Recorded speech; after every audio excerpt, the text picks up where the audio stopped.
there is a official response from the agency of Zeus about the T1 situation. And the title is, "It was not Zeus that broke the beautiful pairing." The transfer of Zeus Choi Woo-jae from T1 to Hanwha Life Esports was the biggest issue during the last Stove League, which is like the offseason in between the leagues. The news of Zeus' transfer, who is considered the most notable player in the League of Legends Esports Stove League, the most valuable player that was up for free agency, gave rise to various speculations and controversies in the community.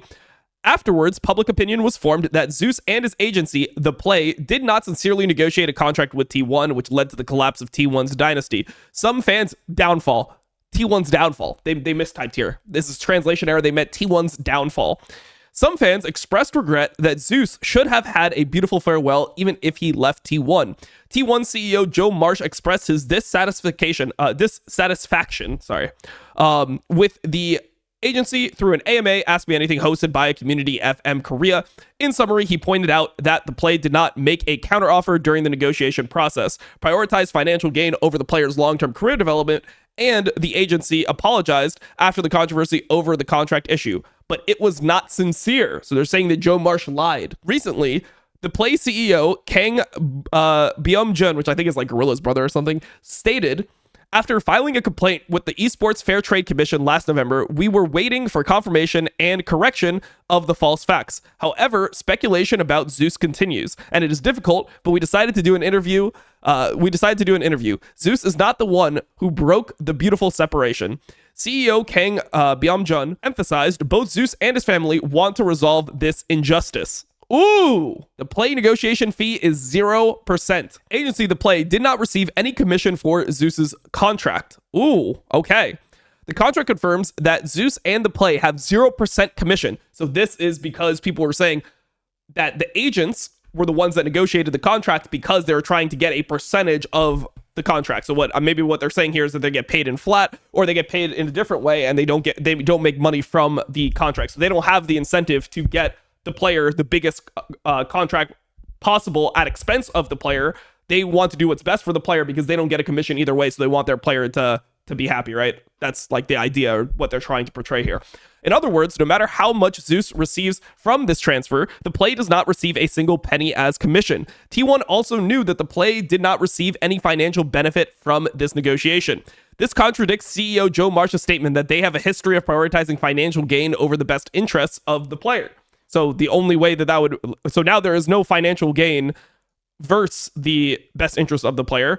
The financial gain would only be if the player wanted the financial gain, and that would be in the best interest of the player in that case, right? So this would be directly contradicting this. So this is huge, and I mean, I assume that this is true. I don't know how they could like lie. I mean, if they're lying about this in an interview, I mean, I feel like this would just be something that they would get called out on by somebody else, because I doubt it would be just Zeus that would have this type of contract. Like, I don't know. I just feel like this, I mean, if they show the contract and it's actually not a real contract, I don't know. Like, I feel like that would be ridiculous to do, and that would ruin all credibility that they would have down the line. So I'm going to actually assume that when they show this contract and no one is disputing it, it's legit. The Play expected a re-signing with T1 and judged that the agency's role would not be significant. The Play's business model focuses on the marketing and sponsorship rights of a player.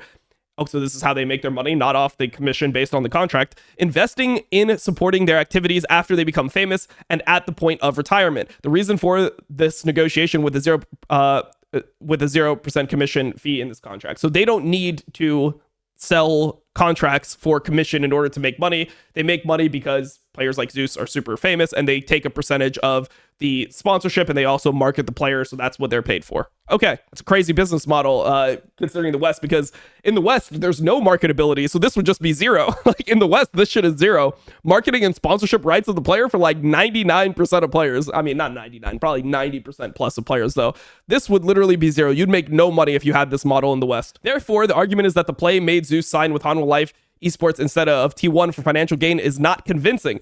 Rather, considering marketing and sponsorship, T1 was likely a more advantageous choice than Hanwha Life in the esports market. So the Play was incentivized to actually keep Zeus with T1. So the play would have made more money if they kept Zeus with T1, because since they make money from marketing and sponsorship, he would have more marketability. He would have more sponsorship, more sponsorships coming in if he stayed on T1. So the play is like, hey, we took an L here by having him go to Hanwha Life. We would have liked him to stay on T1. More advantageous than Hanwha Life in the esports market. If the priority was financial gain, it would have been more reasonable for an investment perspective for the play to induce Zeus to sign with T1. Okay, we're getting somewhere here. We're getting somewhere. I like this. Expose them. Now, I've always had a bad, look, I'm obviously biased, but it's because of my own experiences with T1 fan base, with T1 themselves. And I've explained this multiple times, but I'll explain it again. When I had that original drama where I was getting attacked by T1 fans, T1 contacted me through LS to try to coerce me to remove a video, which was actually really bad for me to do, but it's good for them because obviously their fans were going crazy. So they coerced me to remove a video. They were trying to get me to remove the video, which I ended up doing because I was younger and I was kind of dumb, and it was the first time I experienced that level of hate. And just I feel like you're just more sensitive when you're getting a bunch of death threats for the first time. Now when I get a death threat, I'm just you too, buddy. That's kind of my mentality. But back then I was getting so many, and then they got it. There was the whole thing with them knowing information of my mother through my PayPal. It was a bunch of things, and I didn't realize the grand scheme of things, where it's better to just have, if people are discussing a drama or something, right? It's better to just keep that out there long term and just be yeah, if I did something messed up, then you can apologize for it, but you just keep the evidence out there and you don't try to hide evidence and remove stuff. So I've always felt that was shady, bro. I thought it was shady that it's they're trying to get they're getting information to me through one of my friends, and then it's not actually in my best interest, but they're trying to make it seem like it's in my best interest. I just didn't I always had a bad feeling. And after that ended up happening, they never spoke to me again. It was good, you little yeah, you will delete that shit. It was that type of energy where it's oh, okay, now I bitched out, right? And now I just don't do that shit. When I had the drama with the T1 fangirl, I just left the video there. It's if people said what I did in this video is wrong, okay, maybe I shouldn't bring up fan Twitter accounts. You leave it up and you let people discuss it, unless it is something that is actually illegal or is super insanely, then yeah, you just leave it out there and you let people talk about however they want. So obviously I'm biased in the situation, but I mean, this is a very compelling piece because they're actually showing excerpts from the contract and they're giving information that would justify why what they did would not, what they were being accused of doing would not make sense, right? I'll say this. His family and agency also approached a huge Korean YouTuber who talks about game issues with the story. The Korean YouTuber contacted T1, but they didn't reply for 3 weeks. So the Korean YouTuber posted the video for even more deals. So Zeus's family and agency are aligned on this. Okay. The most important part in this issue is that it is a contract in the free agency market for professional players. What does that mean? Making a proposal and counteroffer can be a negotiation strategy to get better conditions, and not making one is not necessarily wrong. You may feel regret about negotiation, but okay, yeah, this is just explaining why you do negotiations like this, why you field other offers even if you want to stay with a company. I do this all the time with sponsors that I have. It is good to get a market value for yourself, or in this case for your player. If you're an agency, you need to test your player on the market so that you can get them the best deal possible, even if they are to remain with whatever team that they're in. Standard negotiation, everyone should understand why they would do this. You may feel regret about the negotiation, but it's difficult to use this as a basis for criticism. 100%. There's nothing wrong with doing that, by the way. If you're even if you're trying to get a job, in the real world, whatever, there's nothing wrong with getting a market evaluation of your skill set. That is the correct thing to do. In all situations, I think. And most of the time, if people are urging you to not get a market evaluation, it's because they know that the market evaluation will make a market valuation, I should say, is going to make them pay more, essentially. That they're going to have to pay more because the market valuation is going to be positive for you. CEO Joe Marsh expressed regret that the proposal and counteroffer were not properly made in this negotiation during the AMA. This can be interpreted to mean that T1 lost Zeus because the play did not sincerely participate in negotiation. Once again, what they're stating is, why would we ever do that? What would be the incentive for us to do that? We would make more money if he was with T1. We're not getting a percentage of the contract. So this is what it comes down to. If this is true, then T1 is complete bullshit. on this topic. If this is true, if this is actually an excerpt from the contract and they actually get 0% contract commission, then all of T1's argument falls apart on the spot. There's nothing else that they can say, right? People want to pretend like, oh man, maybe they just have some vendetta against T1. This was the narrative I saw the community running with. Oh, it's because the contract probably just, or the agency, they have something against T1. They want T1 to lose. It's like, why? They want to make more money. They don't give a fuck about this like child's video game competition. They're trying to make as much money as possible because they're a business. And the way they make money is through marketing. And if that is true, then yeah, then there's no incentive for them to do something against it, like we said before. However, after checking the contents of the messenger conversation, it was found that the play made a counteroffer to T1. So they said they did make a counteroffer to T1 during the free agent period and continuously communicated with the T1 negotiation manager and exchanged proposals. However, the play did not make a counteroffer during the primary negotiation stage, and CEO Kong Byung-jun explained the reason as it is difficult to say that T1's initial proposal was made to a player. It's difficult to say that T1's initial proposal was made to a player who contributed to winning Worlds twice. Probably some mistranslation. The CEO, Kong Byung-jun, explained, "We decided that it is difficult to determine Zeus's market value based on T1's proposal alone during the negotiation phase. So they went and they got a market valuation." He added, "We wanted to have Zeus's value evaluated in the free agency market. And this was intended to set a benchmark to determine whether T1's proposal was appropriate." Before Zeus's transfer to Hanwha Life was decided, T1's negotiator and the play exchanged proposals and counter proposals several times. Counter offers works too. It was also confirmed that Zeus had spoken directly to T1 to the T1 negotiator. There is evidence of this process in the form of conversation records. However, the differences between the two sides were not narrowed, and the negotiations eventually broke down. And at 3 p.m. November 19th, so this is like the time where people are saying that like, oh, they didn't give us a chance, and then Zeus just signed with the other team. Also, let me just check LPL. Okay, we're not in draft yet, but we're going to be in draft soon. At the center of the controversy was 3 p.m. on November 19th last year. The community described Zeus, a former T1 youth player, as having a set deadline of 3 p.m. that day and rejected the offer to meet in person and expressed regret by saying, "Considering the affection we had for each other, we could have had a beautiful farewell." However, 3 p.m. on the 19th was the deadline that Hanwha Life had set for the play. Starting at 9 a.m. that day, other teams could contact players who had gone through the priority negotiation stage. Any other team could contact Zeus, who had not made his official contract had not made his contract official. Hanwha Life Esports also wanted to recruit Zeus and presented conditions, and they set a deadline of 3 p.m. to decide whether to accept the final conditions. The reason why this deadline was so important was that if the play and Zeus did not respond by 3 p.m., negotiations with Hanwha Life could have fallen through, and then Zeus could have no team, right? Like maybe T1 thinks the negotiation is happening, they sign Doran, or they don't want to pay Zeus, and then Hanwha Life doesn't want to is like, yeah, we're not going with fucking Zeus either. They end up getting somebody else too, and then Zeus ends up being completely probably wouldn't happen because he's a player of like this caliber, but you have to check all the boxes here. As long as they were able to communicate, as long as they gave T1 actual time to make a counteroffer, if T1 lagged on the counteroffer, that's not on them, like they just have to make sure that they are giving both sides the chance to negotiate. And for them, yeah, I mean, it would be better for them to have a negotiation, because then it could drive the value of the player up, right? So they could not give him. Hanwha Life also had to consider recruiting other players, so they could not give them a long time. If this had passed, Zeus and the play would have likely been in a situation where they would have had to negotiate with only T1. From T1's perspective, they had to compete with Hanwha Life until 2:59 p.m., but from 3:01 p.m., their competitor disappeared, giving them an advantageous position in the negotiations. Smart. So it's not even just that T1 could have signed somebody else.